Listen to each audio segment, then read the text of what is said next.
अगर आप गौर करें तो यूहन्ना की इंजील में जो 7 मौजज़ात रिकॉर्डेड हैं, ये सातों मौजज़ात का जो दारोमदार है वो ताबे फरमानी पर है, बात मानने पर, ओबीडियंस पर। और जो ओबीडियंस है, जो ताबे फरमानी है, वो मखलूक की तरफ से, तख्लीक की तरफ से, इंसानों की तरफ से जो ताबे फरमानी है, उसके नतीजे में ये सारे मौजज़ात जो हैं ये रूनमा हुए हैं। जब पत्थर के 6 मटकों को पानी से भरा गया तो खुदावंद यीशु मसीह ने मटकों को पानी से नहीं भरा, बल्कि नौकरों ने ताबे फरमानी करते हुए मटकों को पानी से भरा था। जब उस बादशाह के नौकर के बेटे को जो मरने के करीब था शिफा बख्शी, तो खुदावंद यीशु मसीह की बात मानकर और सुनकर वो अपने घर की तरफ चला और उसने जाकर ये दरियाफ्त किया कि उसका बेटा जो है वो शिफा पा गया है। 38 बरस का बीमार शख्स अपनी चारपाई उठना, अपनी चारपाई उठाना और चलना फिरना, ये उस शख्स की ताबे फरमानी थी। और अगर वो ताबे फरमानी ना करता तो मुमकिन है कि वो चलने फिरने के काबिल ना होता और ये मौजज़ा अधूरा रह जाता। अगर चौथे मौजज़े में लड़का जौ की 5 रोटियां और 2 मछलियां खुदावंद यीशु मसीह को ना देता तो वो मौजज़ा नहीं हो सकता था। अगर क्रिएशन ताबे फरमानी करके पानी उसका हुक्म ना मानता और उसे अपने ऊपर चलने ना देता तो ये मौजज़ा नहीं हो सकता था जो पानी पर चलने का है। अगर जन्म के अंधे की आंखों को उसने खोला और उसे कहा कि जाकर शैलोह के चश्मे पर धो ले, और वो ना जाता तो ये मौजज़ा नहीं हो सकता था। और अगर वो लाजर को आवाज दे, लाजर निकल आ, और लाजर निकलने से इनकार कर देता तो ये मौजज़ा नहीं हो सकता था।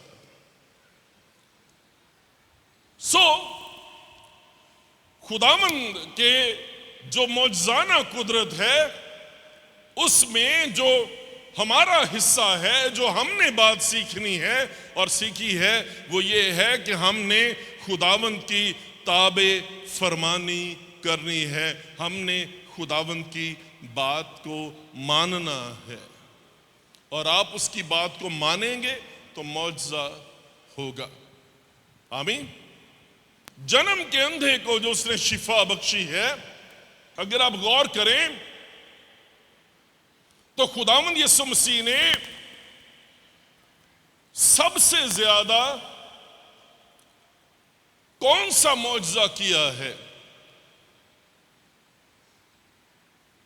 उसने कोड़ियों को शिफा बख्शी, उसने मुर्दों को जिंदा किया, उसने बीमारों को शिफा बख्शी, उसने तूफानों को रोक दिया। कौन सा मौजज़ा उसने सबसे ज्यादा दफा किया है? शाबाश। मिसाल के तौर पे उसने 2 बार कोड़ियों को शिफा बख्शी। एक बार जब कोड़ी जो है उसके सामने आया मरकस पहले बाब में, और उसके सामने घुटने टेक कर उससे कहा, उससे मिन्नत की और उससे कहा अगर तू चाहे तो मुझे पाक साफ कर सकता है। और यीशु के बारे में लिखा है उसने हाथ बढ़ाया, उसे तरस आया और उसने अपना हाथ बढ़ाया और उसे छू लिया, और फिर उसके बाद 10 कोड़ियों को उसने शिफा बख्शी। कोड़ियों को शिफा देने के 2 मौजज़ात कलाम में रिकॉर्डेड हैं। अगर आप गौर करें तो यीशु के मुर्दों में से जिंदा करने के 3 मौजज़ात रिकॉर्डेड हैं। उसने 3 मुर्दों को जिंदा किया। मिसाल के तौर पे यायर की बेटी को जिंदा किया, ठीक है। उसने नाइन की बेवा के बेटे को जिंदा किया, जब उसका जनाजा लेकर जा रहे थे, उसे दफनाने के लिए जा रहे थे, उसे जिंदा किया। और फिर उसने लाजर को मुर्दों में से जिंदा किया। 3 मौजज़ात उसने मुर्दों को जिंदा करने के किए। और आप हैरान हो जाएंगे कि उसने अंधों को बीनाई देने के जो मौजज़ात किए, सबसे ज्यादा उसने अंधों को बीनाई देने के मौजज़ात जो हैं वो किए हैं। बाइबल मुकद्दस में, नए अहदनामे में, अनाजील में 5 जो रिकॉर्डेड स्टोरीज हैं, और इसके अलावा भी बहुत सारे जो है अंधों को, लंगड़ों को, लुंजों को उसने, मफलूजों को उसने शिफा बख्शी। लेकिन जो स्टोरीज रिकॉर्डेड हैं मौजज़ात की, 5 कंफर्म स्टोरीज जो हैं वो रिकॉर्डेड हैं। और अंधों को बीनाई देने के सबसे ज्यादा मौजज़ा जो यीशु ने किया है, उसने अंधों को बीनाई देने का मौजज़ा जो है वो किया है। मरकज़ 60वें बाब में उसकी 22वीं आयत से 26वीं आयत के आखिर तक बैतसैदा में उसने अंधे को शिफा बख्शी। लूका 18वां बाब 35वीं आयत से 43वीं आयत के आखिर तक उसने अंधे फकीर को जो है वो शिफा बख्शी। यूहन्ना 9वें बाब में, जिस पर हम गौर कर रहे हैं, उसने जन्म के अंधे को शिफा बख्शी। उसने मरकज़ 10वें बाब में अंधे बरतलमाई को शिफा बख्शी।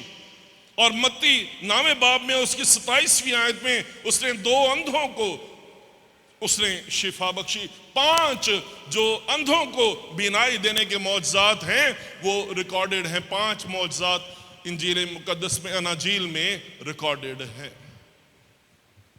एक और पहलू पर गौर करें, और वो पहलू जो बड़ा ही जबरदस्त और गौर करने के लायक है, वो ये है कि पुराने अहदनामे में किसी भी अंधे को शिफा नहीं दी गई। किसी भी अंधे को आंखें जो हैं वो नहीं दी गई। मूसा, एलिया, अलीशा, वो आर्मी को कहा था कि इनकी खुदावंद आंखें बंद कर दे। जो देख रहे थे उनकी आंखें बंद की थी, ठीक है, कि वो देख ना सके। और फिर उसके बाद जब उन्हें ले आए तो उसने कहा, अलीशा ने कहा कि इनकी आंखों को खोल दे, ठीक है। सो पहले से लोग देख रहे थे और उनकी आंखों को बंद किया गया था। लेकिन किसी भी अंधे को शिफा जो है वो पुराने अहदनामे में, चाहे कितना ही बड़ा नबी हो, चाहे मूसा हो, चाहे एलिया हो, चाहे अलीशा हो, चाहे हन्नूक हो, चाहे कोई और हो, कोई भी बड़ा सेंट हो, कहीं भी अंधे को शिफा नहीं दी गई। अंधों की आंखों को कहीं भी पुराने अहदनामे में नहीं खोला गया।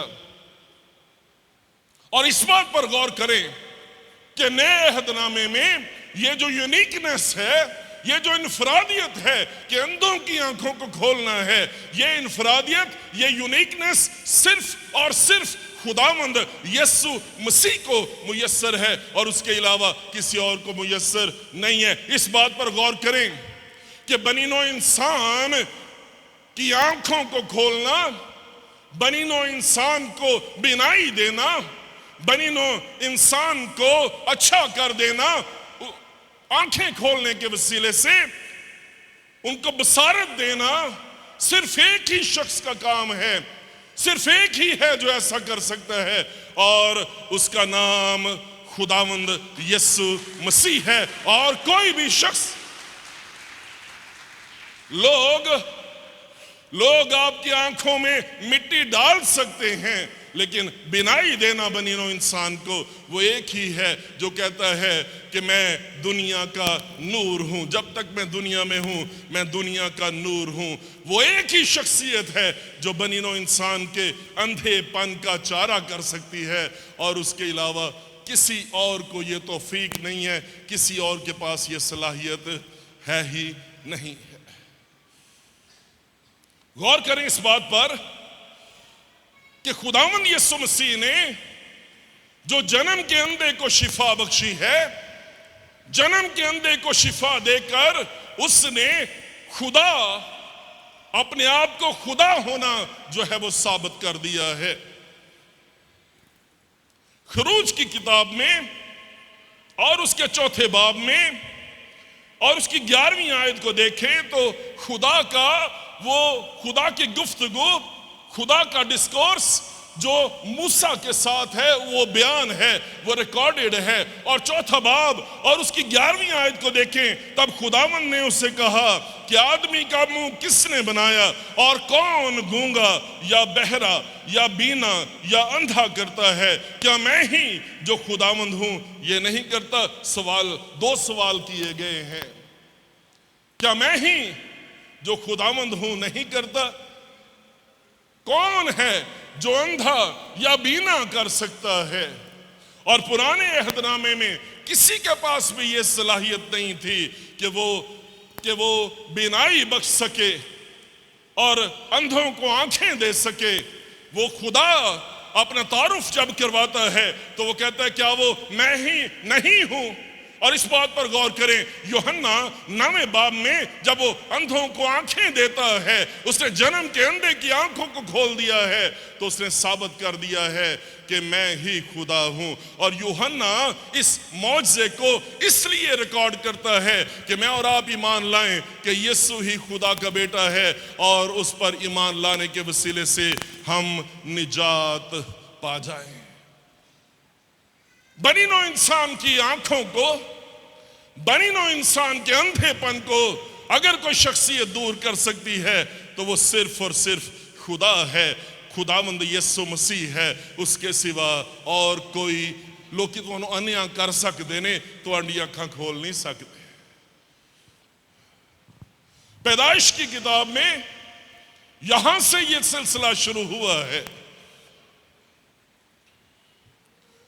जो हमारा पहला खानदान इस जमीन पर था, वहां से ये अंधेपन का सिलसिला शुरू हुआ है। और पैदाइश की किताब में और उसके 3रे बाब में जो डिस्कोर्स तहरीर है, वो सांप का और औरत का है।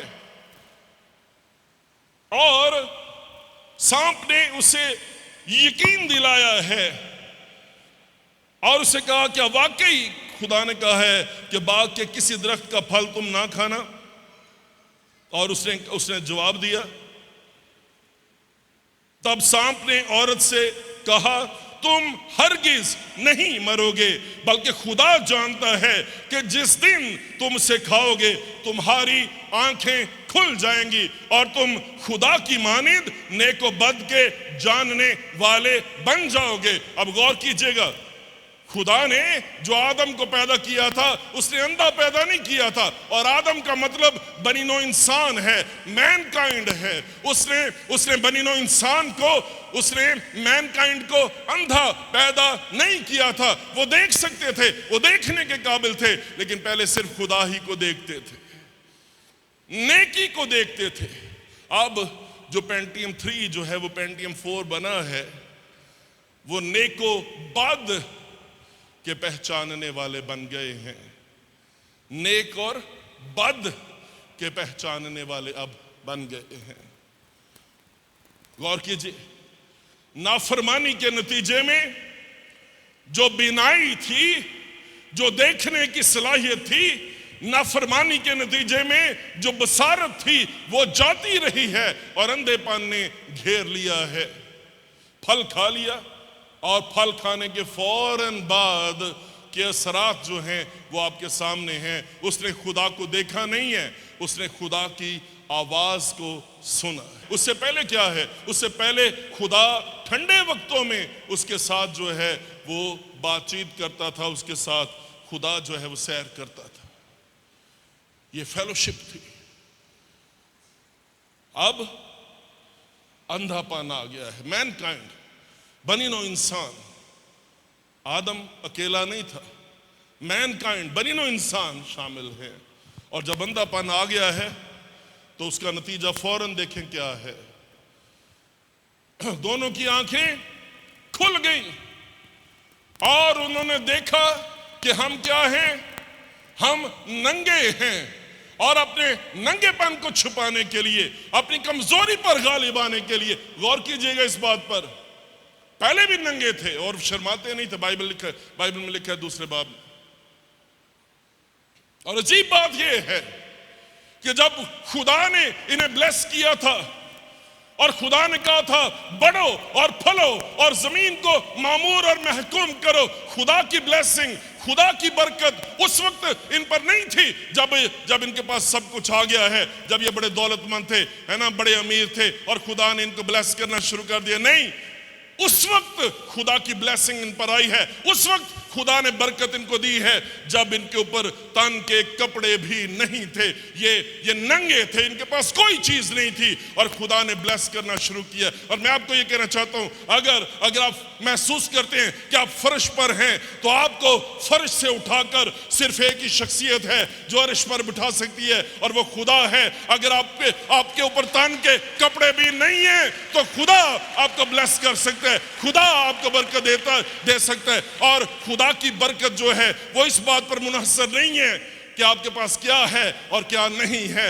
आप बिल्कुल तहीदस्त हैं, आप नंगे हैं, आपके पास कुछ नहीं है और खुदा आपको ब्लेस करता है, खुदा आपको ब्लेस करता है। और कलाम ये फरमाता है कि वो कंगाल को घूरे पर से उठाता है और उसे शहजादों के साथ बिठा देता है। घूरा पता क्या होता है?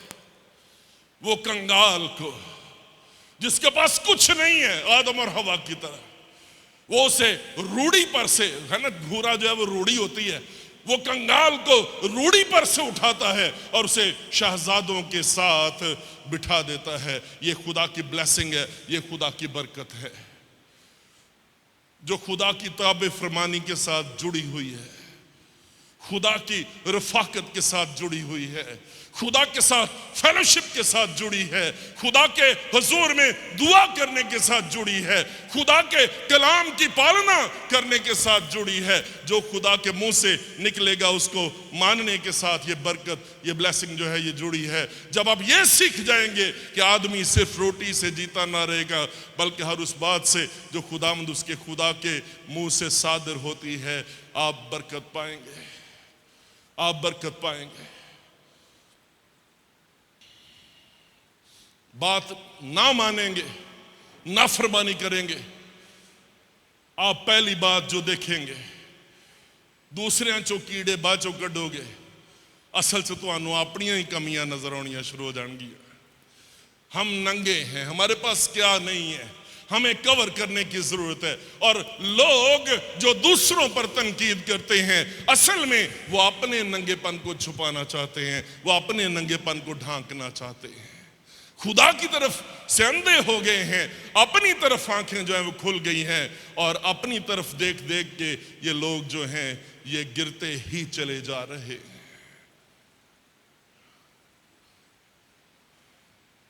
जब अंधापन आया है, उसके साथ ही मोहब्बत भी रिश्तों में खत्म हो गई है।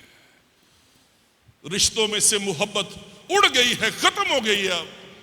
अब इल्जाम तराशी है और शागिर्दों ने इल्जाम लगाया। उन्होंने कहा खुदावंद किसने गुनाह किया जो ये अंधा पैदा हुआ, इसने या इसके माँ बाप ने? और उसने कहा ना इसने गुनाह किया ना इसके माँ बाप ने, बल्कि इसलिए ये अंधा पैदा हुआ कि खुदा के काम इसमें जाहिर हो। अंधापन जब आता है इल्जाम तराशी शुरू हो जाती है। और देखिए बागयादन में तीसरे बाब में ये काम शुरू हो गया था। जब अंधा नहीं हुआ था तो वो कह रहा था, शायरी कर रहा था, और तू तो मेरी जाने मन है, ये नारी कहलाएगी क्योंकि ये नर में से निकाली गई है। ठीक है, और शायरी उमड़ उमड़ कर आ रही थी, ये तो मेरी हड्डियों में से हड्डी और मेरे गोश्त में से गोश्त है ना, ये शायरी थी। और पहली शायरी जो बाइबल मुकद्दस में रिकॉर्डेड है वो आदम ने हवा के लिए की थी। जो जेन्युइन आंखें खुलेंगी, जब जेन्युइन बरकत आपके साथ होगी जो ताबे फरमानी के साथ जुड़ी है, तो आप रिश्तों की पहचान करेंगे और एक दूसरे पर इल्जाम लगाने की बजाय आप एक दूसरे को अपलिफ्ट करेंगे, एक दूसरे के साथ खड़े होंगे, यूनिटी होगी, उसमें फेलोशिप होगी और उसमें उसी युगानगत में आप खुदा में तरक्की करते जाएंगे। जब अंधे हो गए तब क्या हुआ? वो औरत, वो हवा जो तूने बनाई है, जो तू बनाकर मेरे पास लाया है, उसने मुझे फल दिया है तो मैंने खाया है। और ये हाल सिर्फ आदम का ही नहीं था, ये हाल हव्वा का भी था। वो उस पर इल्जाम लगा रहा है, वो आगे उस पर इल्जाम लगा रही है। जैसे हमारे मुल्क में कोई हादसा हो जाए, है ना, कोई काम पड़ जाए, तो फिर हर इदारा दूसरे ते इल्जाम लाई होता है कि तो फलाने का काम से, तो फलाने का काम। हमारे घरों में भी यही कुछ होता है। हम चूंकि रूहानी तौर पर अंधे हैं और उसके नतीजे में उस अंधेपन की वजह से हम एक दूसरे पर इल्जाम लगाते हैं, और कोई भी शख्स जो है वो अपना कसूर मानने के लिए तैयार नहीं है। हर शख्स अपने नंगेपन को छुपाने की जुस्तजू में है।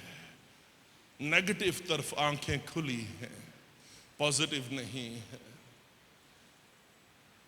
क्या ख्याल है? ये अंधापन है, और इस अंधेपन का इलाज एक ही शख्सियत के पास है, और वो शख्सियत का नाम खुदावंद यीशु मसीह है। और गौर करें, पैदाइश की किताब में उसके 3 बाब में जहां पे आंखें बंद हो गई थी, अंधापन आ गया था, वहीं पर ही मुकाशफा की किताब और उसके भी 3 बाब में खुदा का बेटा खुदावंद यीशु मसीह ये सलाह देता है। और सलाह देते हुए वो कहता है कि तू कहता है मैं किसी चीज का मोहताज नहीं, और ये नहीं जानता कि तू कमबख्त और ख्वार और गरीब और अंधा और नंगा है। ये सारी क्वालिटीज नाफरमान लोगों की हैं, बात ना मानने वाले लोगों की है। ये सारी क्वालिटीज मैनकाइंड की हैं। ये सारी क्वालिटीज कूट कूट कर आदम में भरी हुई थी। नाफरमानी के बाद कमबख्त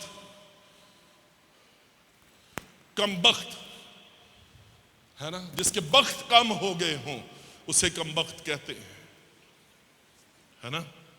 कमबख्त और बख्त खुदा दे नाल जे, खुदा तो अलहदा हो जाओगे तो कमबख्त हो जाओगे।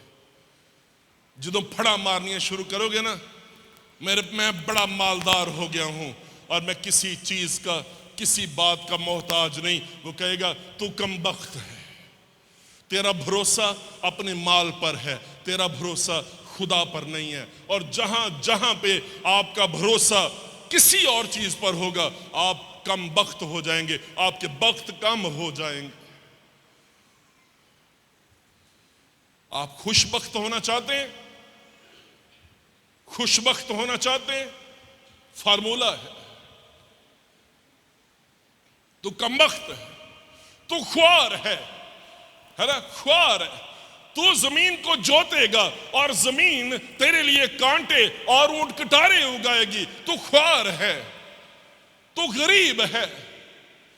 जब खुदा का जलाल ही उठ गया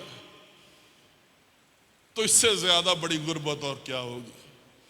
जब खुदा की हुजूरी को रंजीदा कर दिया और जब खुदा का पाक रूह ही जुदा हो गया, इससे बड़ी गुर्बत की कहानी कोई और होगी।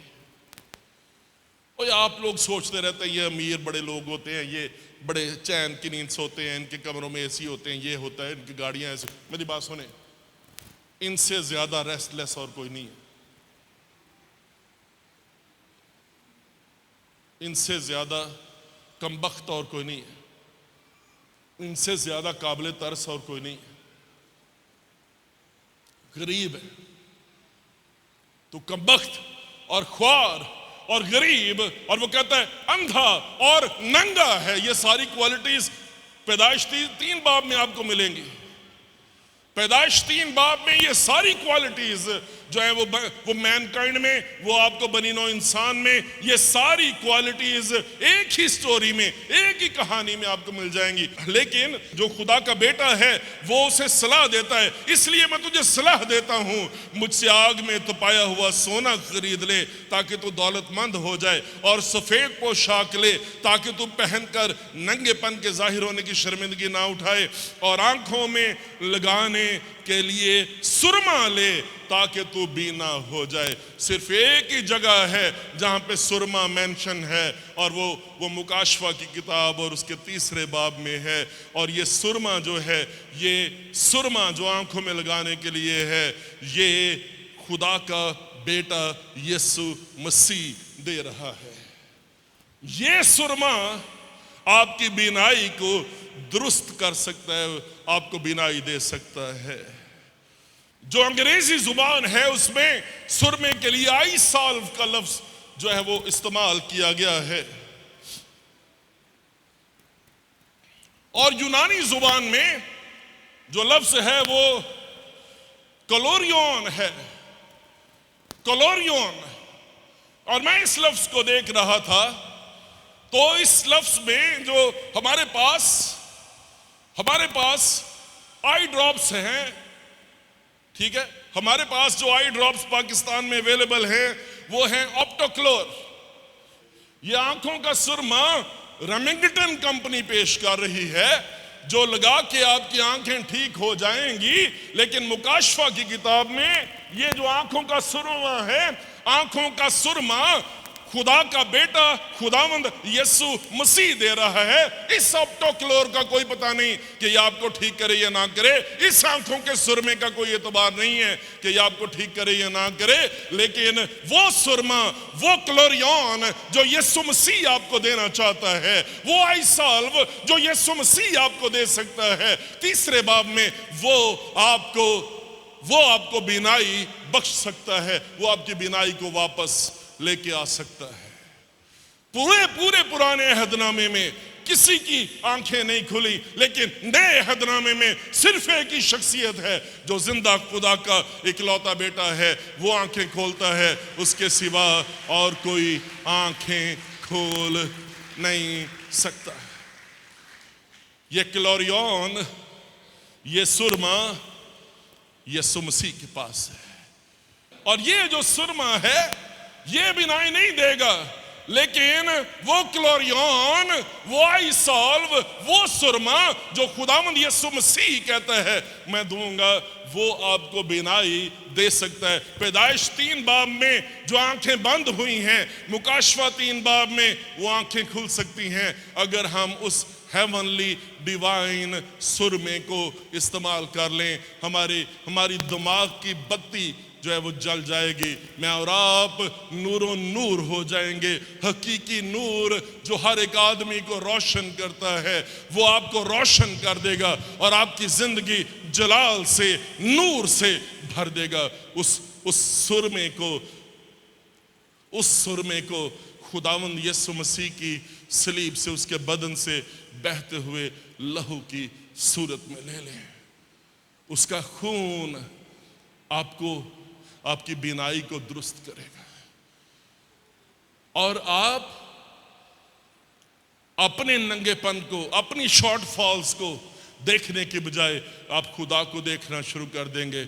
और आपका नंगापन जो है उसके लिए उसके पास सफेद पोशाक है ना। और ये सफेद पोशाक है ना, ये सफेद जामे हुए कौन हैं और कहां से आए हैं? वो कहता है ये उस बड़ी मुसीबत में से निकल कर आए हैं और उन्होंने अपने जामों को बर्रे के खून से धोकर साफ कर लिया है, इसीलिए वो खुदा के तख्त के सामने खड़े होने का मकदूर रखते हैं। सुने ध्यान से, अगर आप महसूस करते हैं हर तरफ से आप पर तीर बरसाए गए हैं और आप खुदा के तख्त के नीचे उन रूहों की तरह हैं जो खून आलूदा हैं, जिनके कपड़े खून आलूदा हैं, वो कहता है वो ये रूहें जो हैं उससे कह रही हैं कि तू हमारे खून का बदला कब लेगा और ज़मीन पर रहने वाले जो लोग हैं उनसे कब हमारे खून का हिसाब लेगा। वो उन्हें एक पोशाक देता है और वो पोशाक इसलिए है कि वो खून से, है ना, खून से लिपटी हुई पोशाक को देखने की बजाय, अपने आप को विक्टिम समझने की बजाय अपने आप को ब्लेस्ड समझें और ये समझें कि ये सफेद कतानी जो लिबास हमें दिया गया है, उस रास्तबाजी को हम देखना शुरू करेंगे। अगर आप अपने नंगेपन को देख रहे हैं अंधेपन में, अगर आप दूसरों के नंगेपन को देख रहे हैं और आजकल हमारी आंखें नापाक हो गई, आंखें नापाक हो गई, हमारी आईज जल गई हैं। और एक सुरमा ऐसा है जो सुरमा आंखों में हया पैदा करेगा। सिर्फ एक ही शख्सियत है जो ये नहीं कहेगी कि बाहर जो है उनको 8 पर्दे जो है वो करवा दिए जाएं और 8 बुर्के जो उनको पहना दिए जाएं। सिर्फ एक ही शख्सियत है जो आपकी आंखों को ठीक कर देगी, आपको लगाने के लिए आपकी बिनाई को दुरुस्त करेगी और आपको लगाने के लिए क्लोरियन जो है वो देगी। और वो क्लोरियन जो है, वो सुरमा जो है, वो खुदावंद यीशु मसीह का बेशकीमत खून है जो जहां पे भी जाता है पाकीज़गी लेके आता है, नापाकी लेकर नहीं आता है। आमीन। जितनी पाकीज़गी की इन अयाम में जरूरत है कभी नहीं थी, कभी नहीं थी। हम में से हर एक स्क्रीन के साथ चिपटा हुआ, स्क्रीन के साथ चिपका हुआ। इस स्क्रीन ने हमें कैद कर लिया है, हमें बांध लिया है और हमें इससे जान छुड़ाने की जरूरत है।